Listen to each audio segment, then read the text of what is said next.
It's that time of year. It's the best time of the year. When the game first comes out and you get to see what 2K was working on. Look at that lob as I bounce it off the floor. We got so hyped after this. I wish I knew how I did that. Maybe you trigger the animation randomly, but that was beautiful.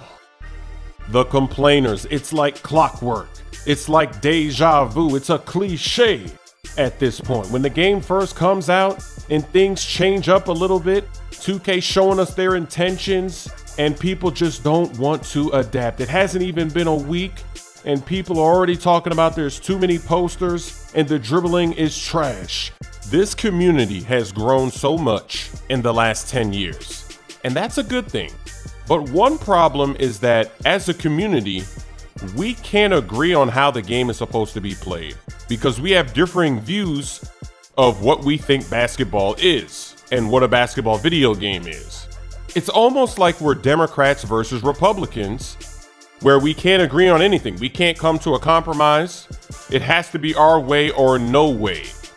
When the game first comes out, I rarely ever agree with everybody when they're complaining about specific gameplay issues. I can't remember if it was last year or the year after that, but people were saying that the jump shooting was terrible, you couldn't score, you couldn't make any shots. And I remember I went and took my player online to play the park for the first time.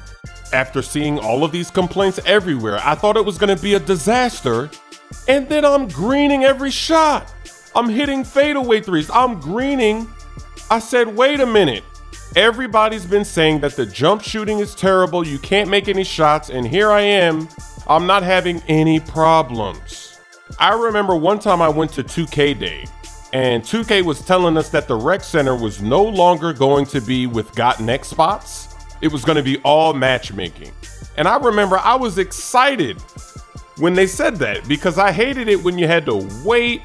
Because with Rec Center, sometimes when you're waiting, it's the first quarter, so you have to wait through all of the quarters to finally get into the game. So I thought it was great that they were gonna switch the rec to matchmaking, but then guess what? There were other creators there that were upset that they took the got next spots away from the Rec Center. So these are just a couple of examples showing how we just don't agree as a community on what should be happening.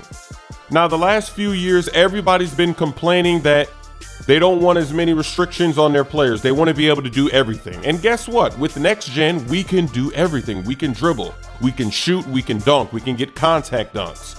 So now what does that mean? It means that every player is more dangerous.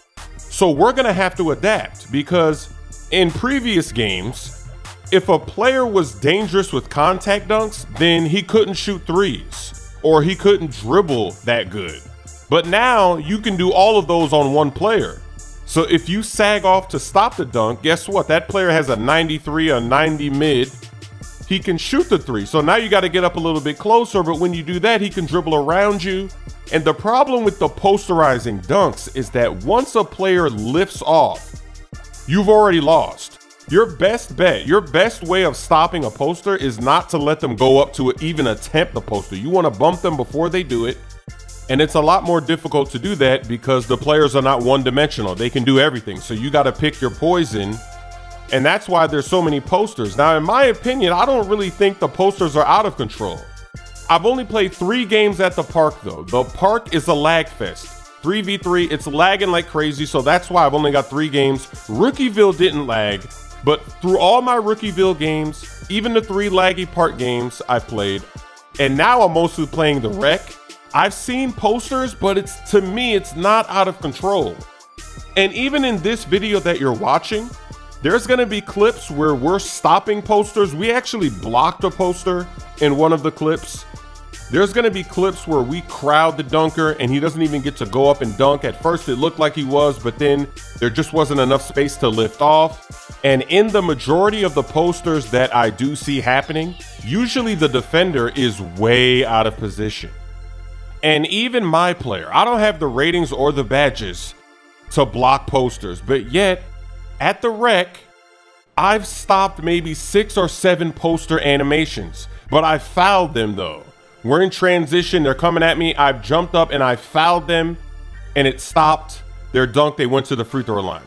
So obviously at the park, there's no free throw line, and maybe at the park, you can't block, you can't create that contact as often as you can at the rec.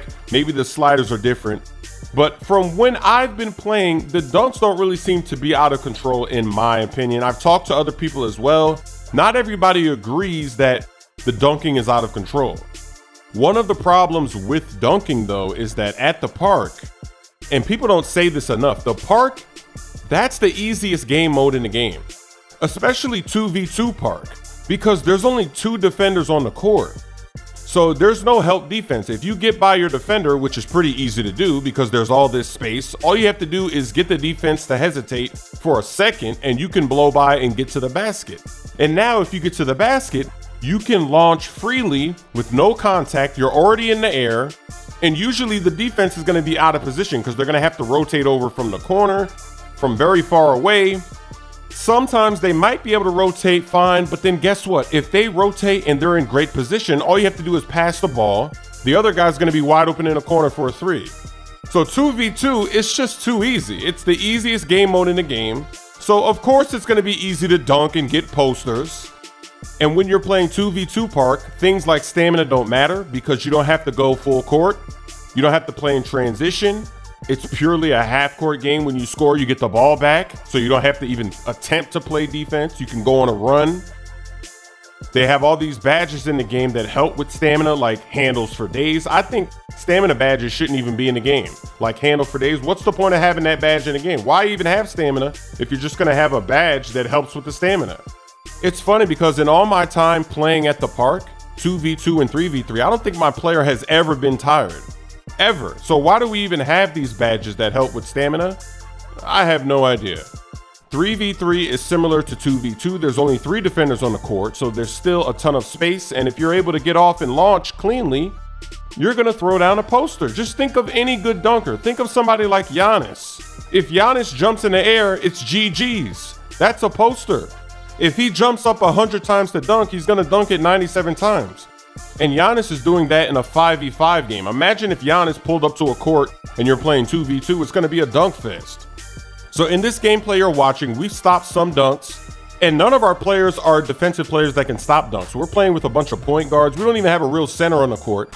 Most people that are playing the park, it's the same thing. I haven't really seen centers playing. Most guys are using that power forward, the 6'7" power forward that does everything, that dribbles like a guard. There aren't that many real rim protectors playing the game right now, and even if they are at the park, you still have to get into position. You have to be above the circle, you have to jump. Don't just put your hands up, you have to collide. You have to bump them before they lift and jump, and then you'll be able to stop the dunk. It's gonna be difficult though. You have to adjust your game. I think we need to give it some more time. We need to adjust more. It's only been a week. Now let's talk about the dribbling. And this is where it gets funny because the same people that say that dribbling sucks are the same people that are saying that the dunking is out of control. How are people able to dunk and get to the basket if the dribbling sucks? How are they getting by their defenders if the dribbling sucks? See, I don't think the dribbling sucks. I'm fine. And the people I'm talking to are fine as well. I'm able to get to the basket. I'm able to throw down posters. I'm able to get open from mid-range. I'm able to get open from 3. I'm even getting ankle breakers online. There's gonna be an ankle breaker in this video somewhere. The majority of people that are really complaining about the dribbling are the guys that dribble for the whole shot clock. And then after 20 seconds and a 5 million combo dribble, they do a spin move, they break the spin move halfway, they step back about 10 feet, shoot a 3, green it, and then they get all excited. Those are the people that seem to be complaining the most about the dribbling. And it's funny because even these dribblers, they know they're not playing basketball. If they ever make a video with a tutorial, they'll name the tutorial something like how to spam the curry slide, how to spam momentum, how to spam the spin, how to spam this. Even they know they're spamming. All these years, they know that they're spamming. They're not actually playing basketball, but here they are complaining about the dribbling and that it's not good.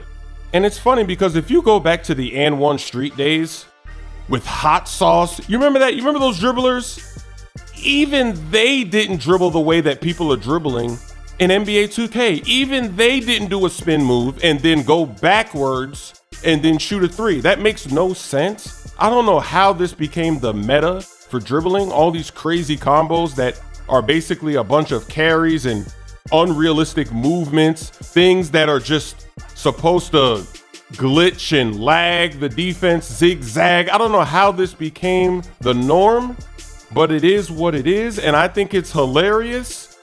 And let me know what you think in the comment section.